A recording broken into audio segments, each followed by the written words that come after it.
Hi, I'm Max. Hi, and I'm Denise. And welcome back to another edition of Urban Lifestyles. It is hot because we're in late August and we've had 10 straight days of 90 degrees or higher. Yes, but that's better than snow, cold, freezing rain, and blistering winds. I have to agree, I'll take hot any day. We've got a great show. Some of the things we're going to be talking about is a segment we did with MSD. We're going to check in with an artist who was in town, and she is a quilt artist, and some fantastic things that she's doing with that. And we've got some other great things we're going to be sharing with you as well. So we'll take a quick break and back with more right after this.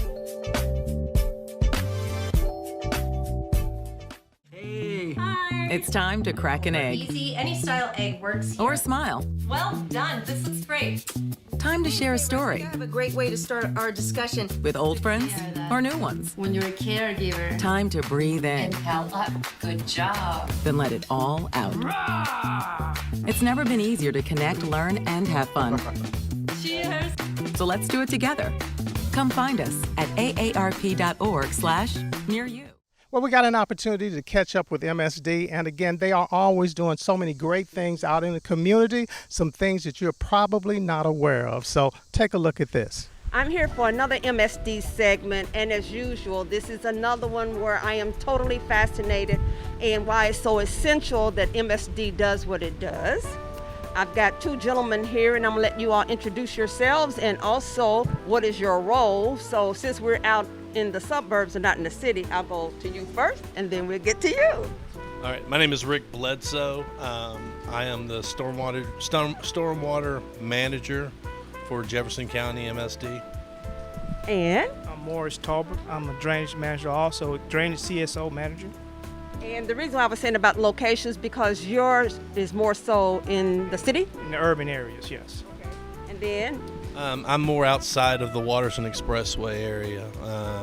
Do a lot of drainage projects outside the combined sewer system. So right now we are over here in, I would say, eastern Jefferson County, Whips Mill Road area. And just share, we're going to see some B-roll, but share about the importance of what you all are doing and why it's necessary and the structure that's there. And I don't know who wants to go first. We are removing debris from the Whips Mill Basin, and the Whips Mill Basin is a high hazard flood detention basin that holds water back from flooding the nearby neighborhoods. So, and it's metered where the water will release slowly, and that way we don't flood anyone downstream. And I know right across the street from where that establishment is a subdivision, so they would greatly benefit from that. Yes, they would, and also anyone who is downstream. That's part of the Beargrass Creek system, and it can get really bad. I've seen that system get almost to the top of the flood wall itself. So knowing that we still have rain and problems, talk about what it looks like for you in the urban areas, because I know you're dealing with more infrastructure that's old and the challenges with that. Well, the challenges with that is some of the viaducts we have to maintain and make sure the water's going down like it's supposed to, keeping the catch basin clean down there, and so forth and so on, especially down by U of L, 7th Street, and those different areas too. Well, those are the areas where I see on the news a lot where people still want to drive through, and you're seeing it looks like a pond of water. I mean, is it any way that you all can prevent people from driving through that? Yes, we also try to barricade those areas as soon as we find out about it, but I would advise nobody to drive through those waters when you see that water up high. Don't drive through it. Now, you did say to stay on top of this and for preventative measures. How often do you all check and to clean? We do. We stay on top of the forecast, National Weather Service, and any kind of systems that we see coming in, we get out in front of it. And what we want to do is check flood-prone areas. We have what we call hotspot areas, and we go out in those areas to make sure that everything's clear. There's no debris, and there are probably maybe a couple hundred of those areas throughout Jefferson County that we check routinely every time we have any kind of rain event coming in. So you spoke of the numbers of those. Would that be the same for the urban areas in town with the older infrastructure? We got over 70,000 catch basins in our city, period. But I encourage people, when they do see these things going on, contact us. Because sometimes we don't know about them, and all we're going to know about them is somebody let us know, so we can go out and do an investigation, and so we can solve that problem. So we do know that right now we're sitting on the remnants that we're getting from the hurricane coming up through Louisiana. So basically, outside of this cleaning, what else would you all be doing in regards to preventive measures? Preventive measures, we just, we receive calls, complaints from the property owners themselves, so we respond ASAP. We're on call pretty much 24/7 during these events, and they could call 540-6000 if they have any kind of flooding requests or anything like that. We always ask the property owners themselves before, like a rain event, to go out and to look at the catch basins and to make sure that they can, the catch basins open, if they can do it safely. We want to make sure they can have a rake or a broom, and they can push the debris away from the top of the basin. That'll help so much. And like Morris said, there's over 70,000 basins, so it's hard for us to stay on top of each individual basin. So any help that we can get from a property owner to safely remove the debris from the top, we ask that a lot. And then if it's something that they can't do, call us 540-6000. We'll come out and help them. Okay, and last but not least, with all these numbers of basins, are there some that are at the top of the list that you all get to first? Yes, specialized viaducts. We have to get to those first to make sure those things are cleaned off. And also, when we get weather in like this, we have crews staying over, working overtime to make sure we address all our problems we have in the city at this time. As always, it's great catching up with MSD. I learned so much about our community and just how our infrastructure works. That's the main things, learning and the infrastructure, and we benefit from it greatly. Kudos to MSD. We'll be back with more right after this. Mothers, fathers, neighbors, and friends. Working hard when the weather is good, and even harder when it's not. With online updates to keep you safe and informed during a storm. Programs to save you energy and money. And new projects to help us provide cleaner, more reliable energy. We're more than an energy company. We are LG&E. We're LG&E. We are LG&E. Hey. Hi. It's time to crack an egg. Easy, any style egg works here. Or smile. Well done, this looks great. Time to share a story. I have a great way to start our discussion. With old friends or new ones. When you're a caregiver. Time to breathe in. Inhale up. Good job. Then let it all out. It's never been easier to connect, learn, and have fun. Cheers. So let's do it together. Come find us at aarp.org/near you. Well, a very unique artist was in town. And what do you call her style when you're working with materials, textiles? What do you call that? Fiber artist. Okay. And she does her art through quilts, but they're not your regular type of quilts. So let's take a look. There's a lot of artists that I know, and I'm standing here pleasantly with an artist extraordinaire. This is Miss Sherry Shine. And Sherry, welcome back again to Urban Lifestyle. Thank you. I'm so happy. Happy to talk to you again.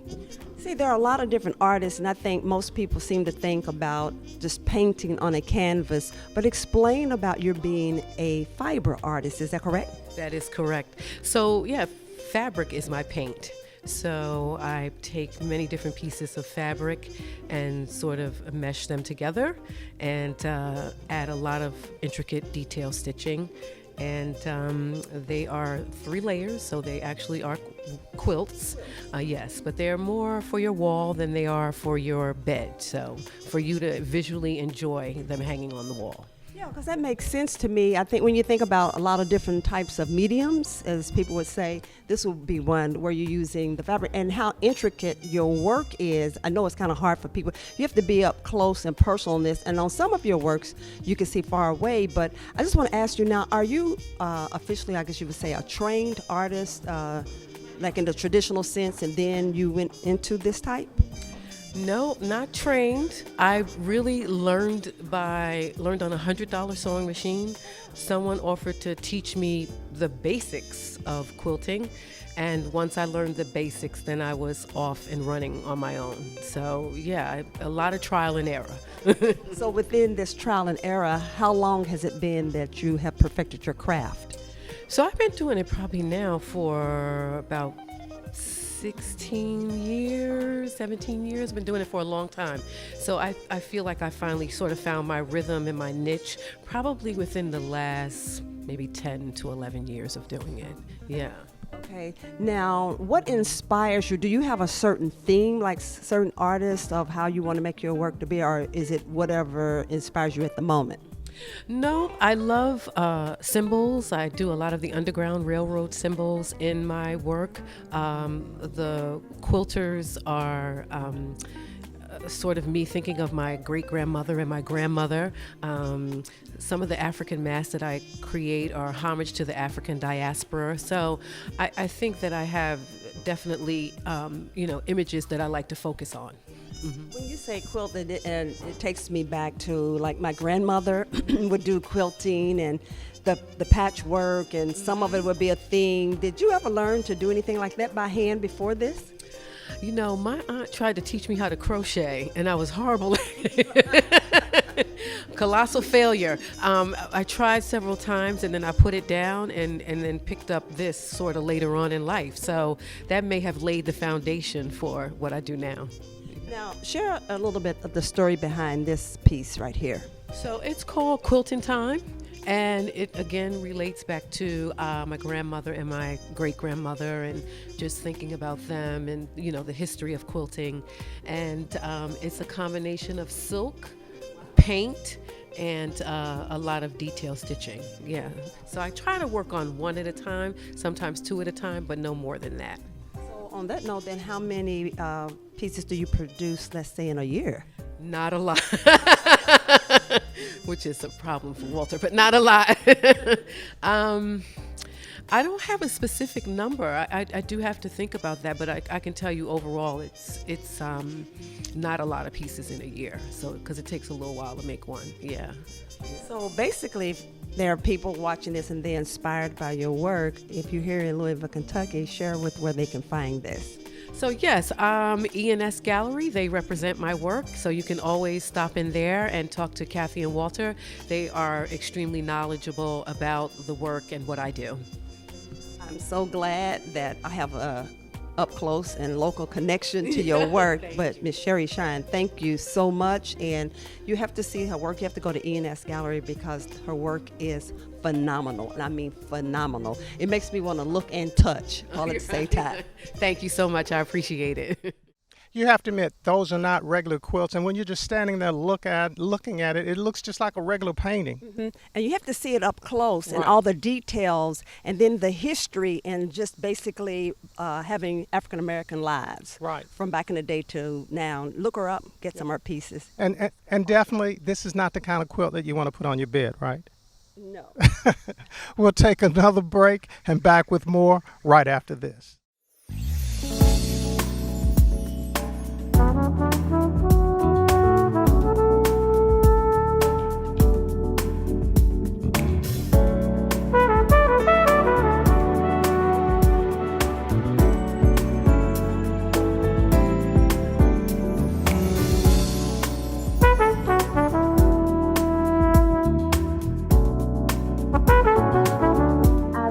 Fort.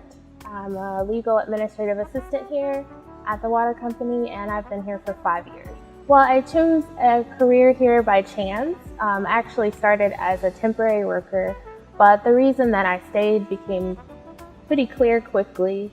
I was offered a lot of opportunities for advancement, and that really made a big impact on me, and I decided to stay and really take advantage of the things that were offered to me. It feels really good to be a part of the makeup of part of the city of Louisville in response, of course, to the pandemic, being able to help customers, being a part of a program called Drops of Kindness, where we were able to help customers with their water bills during this pandemic. You really get to see how water is an essential thing and it touches everyone's lives. And you walk away feeling really good that you were able to help someone. I am excited about the possibility of getting back to the office. I believe everyone is. It's been over a year and a half being away from the office, and I know the executive leadership team here is really working to make sure that everyone has a great time when they come back into the office and really get that camaraderie back. Something I do outside of Louisville Water to relax, I love to work out, I love to exercise, so I'm part of a CrossFit gym, and that's something that I like to do. I love to strength train and weight lift. If someone wanted to work at Louisville Water Company, I would definitely tell them to take advantage of the opportunity. They offer great benefits, competitive pay, and many opportunities for advancement.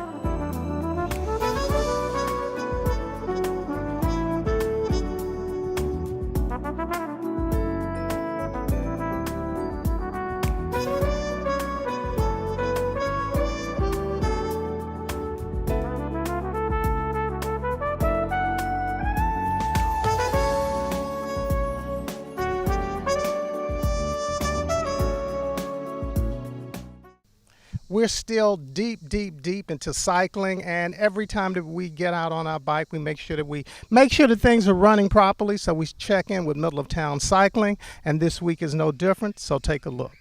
We're back again at Middle of Town Cycling, which is right at Waterson Expressway, Bardstown Road, right behind Sullivan's Bakery. And I'm back here with Nira again. And every time we come by, you've got great information for us. We run into people all the time to say, we saw your segment, we like what you're doing, so keep pumping us with all of this great information. So we're looking at something today that I was not really familiar with. I've seen this, it kind of puts me in the spirit of Peloton. So tell us what we're looking at. So these particular over here, these are two bikes that are basically a bike that you train on indoors, but they come in they have different pros and cons to them.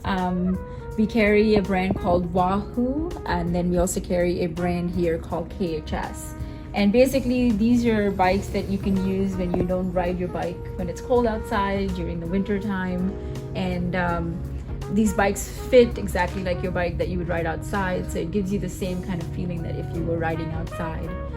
So yeah, that's what we have. Right. And I was going to ask you, the experience, is it really how do you really simulate the outside experience? And I know when we were looking at this one, you were able to make some adjustments. So show us some of those adjustments that you can make. Yeah, so for example, this particular bike here has adjustments that you can make here, so you can increase or decrease the height of where you are for your body geometry in the front.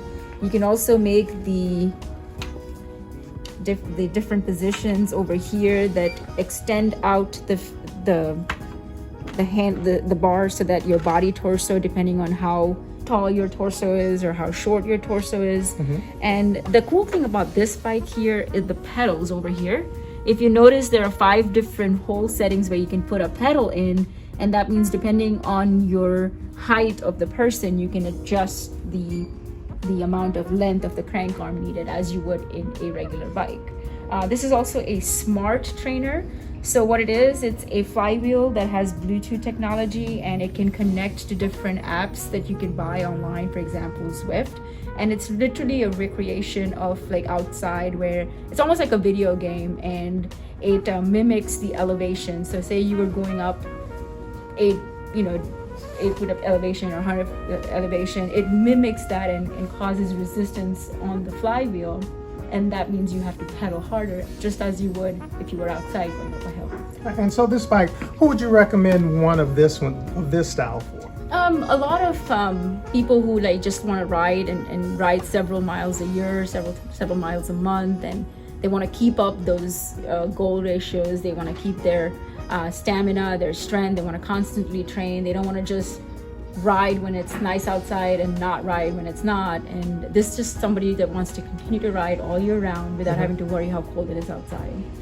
Even days like today, when it's raining outside, you can't ride. Well, guess what? You can ride inside and get the same feeling.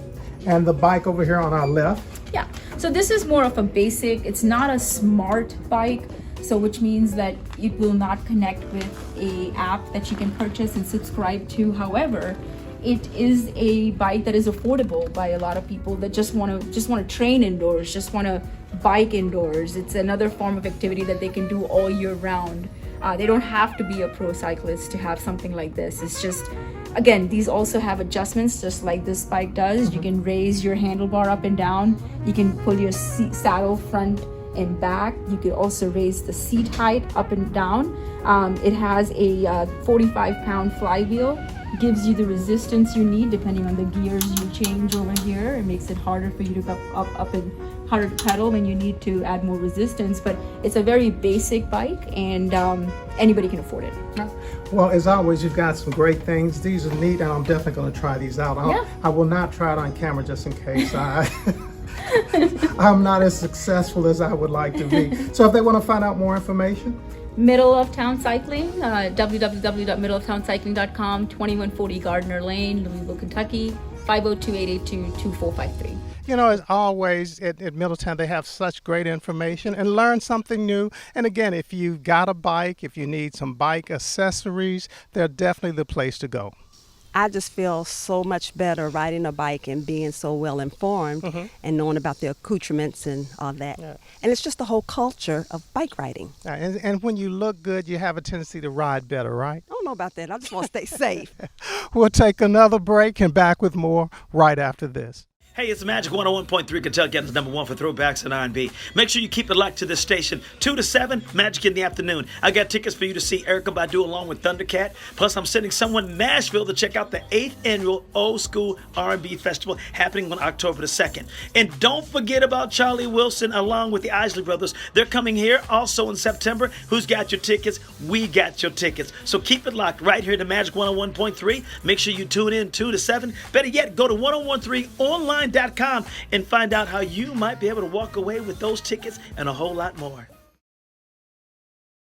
You know, this time last year, we were all in getting ready for the Derby City Jazz Festival, our 4th annual event. But of course, in the year of COVID, of course, that's not happening in 2019. But we have had the opportunity to catch up with several artists that have appeared on the Derby City Jazz Festival stage. And this time we're talking to bassist extraordinaire Julian Vaughn. Julian, so tell us what's been going on with you and how you're coping, because these are some crazy times. So what's happening in your world? Yeah, first of all, thanks for having me, Max. It's a crazy time. It's a crazy time for all of us, not just, you know, a lot of the world, but especially on us artists and entertainers, because this is what we do. We travel, get on stage, and we perform. And so not being able to do that has been very challenging this year, to say the least. So Julian, I also see online where artists are doing these hosting of their concerts and their shows. Is that something that you're going to consider? Denise, yeah, I have done a total of 3 Facebook Live shows. They've been very well attended online, and the tips, the donations have been absolutely wonderful, and they've helped a lot. Hey, Julian, I would think since you're not on the road, you're not playing, that this is giving you some opportunities to create some new music. So what are you working on? Yeah, Max, not being out has given me plenty of time to create. Since we've been shut down, basically since March, I have written a total of somewhere in between 15 to 20 songs, some of which are going on my new record, which is a love album I'm putting out 1st of January 2021. Very excited about that. But yes, this time has allowed me to just be creative and write, record, write again, record, just do the same routine over and over again every single day. Hey Julian, we know of your talent, but share a little bit about your story of how you became to be such an extraordinaire when it comes to your full command of your instrument. Well, Denise, you know, to make a long story short, a lot of people know I started out in the church at my grandfather's church at the time. Now it's my father's, but I just picked up a bass guitar and, you know, I decided I wanted to play. I didn't want to play the drums anymore. So I said, let me pick up the bass guitar and let me see what this is all about. And I pretty much self-taught myself how to play at around 15 to 16. And one thing led to another. Then I started playing with these different church or different singing groups and started honing my skill there. At the same time, practicing every single day, every chance I got, I practiced and practiced. And then that led to me going to school and my friend giving me a CD of course, the late great Wayman Tisdale. That led to me figuring out I could actually be a lead bass soloist. And so that, from there, just took off. Been taking off since 2010. So I'm very thankful and grateful for that. Hey Julian, when you look at smooth jazz, it seems to be crossing all kind of boundaries. So how do you explain the way it's crossing, you know, demos, age groups, and it's, I guess, really the extreme popularity that it's experiencing right now? Max, jazz does cross a lot of boundaries and demographics. I think it's wonderful. I think to myself when I'm listening to whether it's contemporary jazz, whether it's traditional late night jazz, I mean, how can you not like this stuff? I don't understand how people can't like it or don't like it, or when you hear it. I mean, I fell in love with this music at 15 while all my friends were listening to rap. So, I mean, this is one genre that goes everywhere. You know, we would be remiss if we didn't tell everybody out there that's listening, and for you to tell everybody that you know to get your vaccine. It's the most important thing that you can do in your lifetime. It is, and with so much misinformation, but I look at it as medicine. If you don't oppose to certain kind of medicines, why are you opposing to this type of medicine that can prevent and save your life? You are correct. So if you haven't taken your vaccine, make sure that you do that. If you know a friend, relative that hasn't, find some way to encourage them, some way to incentivize them to get them out there to take their shots. And as I said last time, that's our PSA for this week. You know what? I think that's our show. And that's our time. And we'll see you back here next time on Urban Lifestyles. Bye. Bye-bye. Take care.